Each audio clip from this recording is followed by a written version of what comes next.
Nico? Nico? Ay, oh. Anong ginagawa dyan? Ba't mo kinakawa dyan? Hindi, kasi naiwan ko yung susi sa loob ng kotse. Bagong bili ko nga palang kotse to. Ah, may kotse ka na? Sa'yo? Bago? Oo naman, kaya nga sabi ko sa'yo, dapat binalikan mo ako Ah, hindi. Okay lang. Nakakatakot ka din kasi. Hindi naman, minsan ko lang naman nagagawa yung mga dati. Nagbago na ako.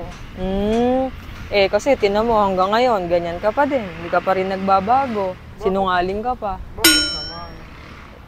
Akin yan eh. Ay, Diyos ko, sa'yo ba to? Oo. Kakahiya naman. Pang ilang beses na kita nabibiktima. Alam mo, totoo lang, mas masarap na kasing kumuha ng kotse. Minsan nandyan na yung bag, yung laptop, yung cellphone.